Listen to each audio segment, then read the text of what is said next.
Well, good morning, it's Nick Trompf here, Executive Chairman from Advance Cairns. This morning I'm joined by Richard, Managing Director of Ireland's Motor Dealers, and Colin and MacKinnon, Managing Director of Brilliant Technologies, to have a chat about COVID-19 and the experience in the retail world, which is probably reasonably mixed, I'm guessing. So Richard, what's been your experience so far over the last 3 or 4 months? Well, we've had the great result of combining it with the Holden closure as well. So yes, that's created made life really easy for you. Yeah, that's created a few other issues along the way with negotiating through that. But the first, when we first had the lockdown, it really did stop trade completely, and we had, fortunately, JobKeeper came in, and fortunately for us as well, we did some consultation with staff before JobKeeper legislation happened, and we adjusted some of our salary levels and things like that to assist the overall cost structure, which has allowed us to get through, I would say comfortably, given reserves, but it's not something that you could run for forever. But it's starting to come back again now at last. Yeah, that's welcome. And Colin, you're obviously in the technology space, everyone working from home, I guess a different outcome for you. Well, we've been extremely busy, definitely. Not necessarily making money, but certainly helping our clients work from home, and now move back into the office. And how have you gone with actually being able to supply? Because I imagine the demand for equipment would have been unprecedented. We sat down on a Thursday and looked at what was available in distribution at vendors and sent off a lot of orders way back in March. We received some of them and missed out on quite a few. So product supply out of Asia due to manufacturing shutdowns and freight issues. Is that freeing up? I've still got things that are constantly going back on dates, things that were ordered in March that we should maybe get at the end of June. Certainly freeing up. Air freight's been a problem to get product out of Sydney and Melbourne.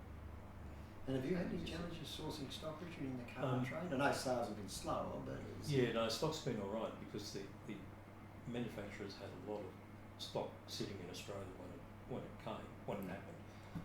Certainly there haven't been arrivals since, but in the motor dealer business there's a thing called auto release, which means when a manufacturer is ready to send you a car, they just send it and you're obliged to pay for it the same day through floor planning with the financier. All the financiers throughout Australia shut down that auto release system, thank goodness. So the manufacturers could no longer just send all the cars to you.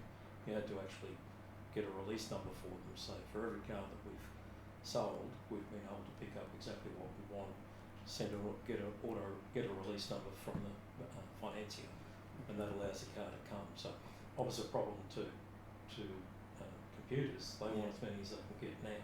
Yes. We don't want another $10 million worth of cars turning up just because the manufacturers want their cash flow. Yeah. So it's an interesting point you raise, because different supply chain challenges. As you look to the balance of the year, how's it likely to play out from a supply chain perspective? Are you going to be going back to that old model where you get cars whether you want them or not? Or I actually got a phone call this morning asking could they take us off order, go back onto auto release again. So that's a question we'll have to talk through with them and see how that plays out and what the process is to bring it on gradually, rather than we don't want a manufacturer saying, well, we've got all these cars sitting here, we'll suddenly get some cash flow, we'll send them all to you. That's not going to work for us. No. And what about at your end, though, Colin? Your supply chain's really heavily reliant on Asia and China in particular. Very heavily. Not easy to change that, I don't imagine. Definitely not. Not something we can turn around and start manufacturing in Australia, definitely. We had emails from a lot of the distributors and vendors saying have zero stock in late April. Nothing left whatsoever. We started with about 300 bundles in stock, and we ended up being the only ones in town with one of us. Okay. So a lot of people, when they left to go home, came in crazy, bought notebooks like crazy, so 20 here, 15 to that company, etc. So a lot of notebooks, so a lot of monitors. What we did miss out on was webcams. We had 12 in stock, we ordered another 50, and we missed out. They went out, like we were in the list, probably missed out 100 or something. So probably some artificial brought forward demand for you. Would you see a period of softening then as the Well, what we in normalise? fact had was a situation where orders for servers and workstations and people continuing to update to Windows 10, etc. That all got put on hold in March. So that's all stopped and it hasn't come back yet, although they are starting to make those discussions, especially around the depreciation allowance pre-June. So we expect that might start moving again. Have you seen any activity off that? Massive activity. There's still a number of sectors that have got good cash flow, good business happening, and they're buying vehicles under the instant asset write-off. Agriculture would be one of those, I would have thought. Yeah, and we've been trying to get, for example, Ram trucks have just been going sensationally well. And Chevrolet Silverados picked up as well. Those sorts of purchases where you can get $150,000 straight up as a write-off. We actually had to buy some more stock in because of that. Gut feeling whether that will close at the end of June or well, the second program continues. I think it's 50% off for those, and so there'll still be benefits there. The difficulty with the 30 June is that you actually have to have the goods delivered in use. In use, that's right. Not just delivered, but in use. So it's not just invoiced. Not just invoiced, not just paid for. Actually on the road in use. So, or computers started up and on the desk. So which is a challenge, particularly in your case, if you've got stock that you can't get. That's right. And for us, if the stock's not here, they won't get it. So buy out of stock, it's done. So it sounds like, Colin, though, from a workplace point of view, your people have been fully engaged and very busy. Absolutely. So we had a couple of weeks of very quiet period. Unlike the competitors, we didn't put our staff off. We simply had a meeting, said everyone's got a job forever. Life goes on. Let's look at how we can use the downturn time. So we spent a lot of time in training, a lot of time cleaning up, a lot of time refurbing machines. But we went with an attitude, and they all accepted it and grew with it. That we're going to come out of this leaner, stronger, faster, and better for our customers. I spent a lot of time during that time consoling and consulting with our clients who thought their businesses would be thrown to the wolves. JobKeeper certainly came in at the right time. So did a good job there. But yeah, there's certainly customers out there that are completely hibernated, numbers that have gone to 10%. But we also have customers that are doing incredibly well, best months, month after month. Depends on their sector a bit. And what about yourself? You've had, how have you maintained connection with your people? We went to week on, week off. We rostered, split the whole site into two. Excuse me. JobKeeper certainly helped us do that. So the shift that was on worked normal hours. Shift that was off were able to work from home. We paid them to do that if they did that. The only problem there was job types like technicians can't work from home, so that really on the roster. As things started to pick up, we've brought more people back in, but we've ensured that a separation internally. Yes. So I don't even walk into another department. I stay within my office area. No one comes into admin. So I bet they're happy about it, and the boss doesn't make surprise visits. But most of them don't know me anyway, so it's all good. So we've still got separation, and we're trying to bring more people back in. I think by the end of next week or the week after, we'll be 100% on the site, but still separation where we don't visit each other. And through the challenges, each of them quite different, have there been any information sources you found really useful that you've turned to consistently that have helped you through some of the challenges? I think industry specific, the MTAQ have been very good. They've got an industrial relations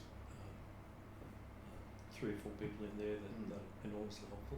So if you've got access to that sort of advice through your own association, that's been good. I've been using the federal government site a fair bit. I've also found a couple of private lawyer firms sites where they've had good explanations for how things are operating, and I really haven't had to go outside for too much advice. I did put a call into Fair Work at one stage to get some feedback that what we were doing was right. Fortunately it was, but we committed to the staff that if we found anything that was incorrect, we'd fix it and revert anyway. But everything we've done is on track. But really, we've just tried to find every piece of information we can and keep collating it so that we've got a a good FAQ, if you like, internally. Yeah. I suppose different for you, Colin. You probably haven't had to do much digging other than trying to find more. No, not at all. We look after a lot of payroll systems for people, so we have to understand the HR compliance requirements right through. So our HR and software team have been on board every day, learning and training and helping others. And those software systems, they were under the pump behind the gun for a while, weren't they? Some of them hadn't really caught up with how JobKeeper was working, how the interfaces should happen, and we were getting updates every few days for a while until it settled. The process you had to complete on the portal for the ATO, they didn't necessarily work the first time. Yeah. You had to go back in several times. But I've got to Huge say, demand, though, a lot of changes. massive, and I've got to say the ATO have been sensationally helpful through this. Yeah. If you make the call. Didn't think I'd ever heard a business person say they love the tax office. Well, yeah, but I have found every government department I've contacted have been super helpful. Absolutely. And There's they've been worked attitudes change there to say. completely, yeah. And then they've worked enormous hours. They will ring me on a Sunday afternoon as a callback. Yeah, that's impressive. It's pretty good, yeah. Yeah, I have to say that, from our perspective here at Advance Cairns, certainly governments are well aware of the challenges, and they're well aware also that Cairns is probably first in, going to be one of the last out. And certainly our conversations with them are very focused in areas of extending further support, because come October 1, we're not going to be hey presto in Cairns and back to normal by any means. So what about the next 6 to 12 months as you're coming towards the end of the financial year? Probably unlike any other end of financial year. How are you approaching planning for the next 12 months? Well, the real problem is going to be around when JobKeeper ends and how much revenue you've got at that stage. If they bring forward the end of JobKeeper, I think that's going to be a real issue for people. Yeah. I can't say that after they found a magical 70 billion due to mathematics. I can't either, but you never know. You never say never, but you would hope not. We've really got to hope that they bring forward enough activity in this area in terms of tourism and mining and all the other things. We're not just the tourism economy. We're health, we're mining, we're lots of different things, lots of small business, lots of small industry.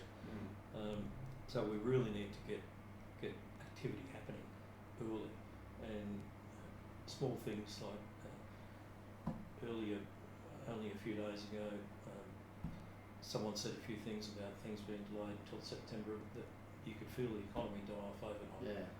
You just set it to ground. So everyone needs to be very careful what they say in this environment. Aviation access is so critical. Absolutely. So Colin, just in your space, there's lots of talk that this would change the way of working for good, and people en masse will now work from home. What's your gut feel on as this settles? Are we going to go back to where it was? Are we going to? Where's the? Well, yeah, interesting. We were talking about a century before when the communication was less and technology didn't exist, and the Spanish, event happened. How different it was this time, where we could all stay in communication through technology, work from home because of technology. Yeah. Certainly, a lot of staff are now, a lot of businesses are now enabled to enable working from home and that capability. We certainly had 6 of our engineers work from home for 6 weeks, and that actually worked out very well. It was probably a week too long in terms of Productivity and focus. Yeah, just I don't think they like it either. To be honest, there's a great some to do, start with, some and do, then but some love it, some didn't like it at all. Yeah. But certainly the morning meetings helped that. So I think the technology, the adoption of technology, the use of technology, and the training people had to push themselves through to use it more, to use it in a better way, and the support that we got from technology firms like Microsoft offering Teams to everyone for free. Yeah. Those sorts of things made it a lot easier to manage. I think also we've been using Zoom a lot for Haven't we all?